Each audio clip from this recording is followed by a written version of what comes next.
If someone has good intentions but treats people badly, those good intentions mean nothing. As it is with individuals, so it is with governments. Capitalism might sound less noble than communism. The individual pursues success to the best of his abilities. That's capitalism. Versus everyone shares everything equally.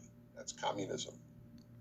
But it is capitalism that has produced freedom, and it alone has lifted millions from poverty, while communism has kept millions impoverished and, without exception, crushed freedom. Capitalism, for all its imperfections, enables a decent society. Communism, whatever its stated intentions, leads to evil. Yet increasingly, people either ignore or deny the evil of this ideology, which within a period of only 60 years created modern totalitarianism and deprived more people of human rights and tortured and killed more people than any ideology in history. How can we explain this? There are two ways.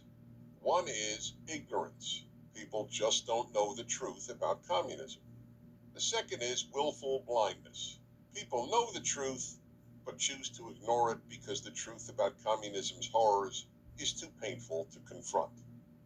Given the sad state of our educational system, we can assume most people fall into the first category. They just don't know. So let me offer some facts. But before I do, I need to address another question. Why is it important that everyone know what communism did?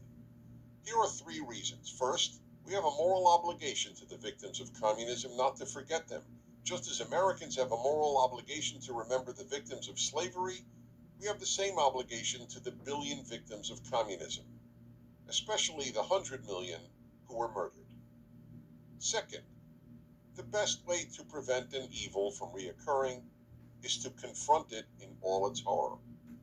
The fact that many people today, especially young people, mention communism as a viable option for modern society proves they don't know communism's moral record.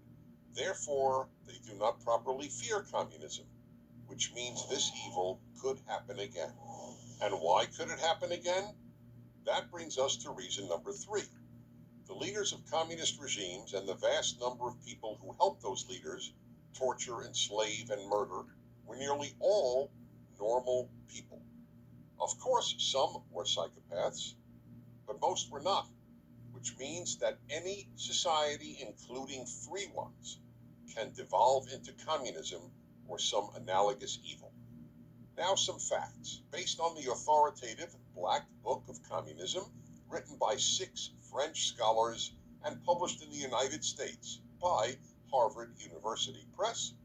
Here are the numbers of people murdered by communist regimes, not soldiers, ordinary civilians. Vietnam, 1 million. Eastern Europe, 1 million. Ethiopia, 1.5 million. North Korea, 2 million. Cambodia, 2 million. The Soviet Union, 20 million. China, 65 million. And the numbers are conservative. And of course, these numbers do not describe the suffering endured by hundreds of millions of people who were not murdered. The systematic stripping people of their right to speak freely, to worship freely, to start a business, or even to travel without party permission.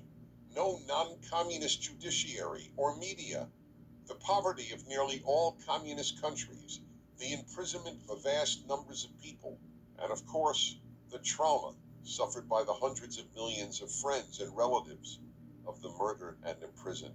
These numbers don't tell you about the frozen millions in the vast Soviet Siberian prison camp system, known as the Gulag Archipelago, or the Vietnamese communists' routine practice of burying peasants alive to terrorize other peasants into supporting the communists, or Mao Zedong's regular use of hideous tortures to punish opponents and intimidate peasants.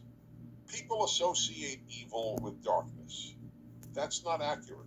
It is easy to look into the dark. It is very hard to stare into bright light. One should therefore associate evil with extreme brightness, given that people rarely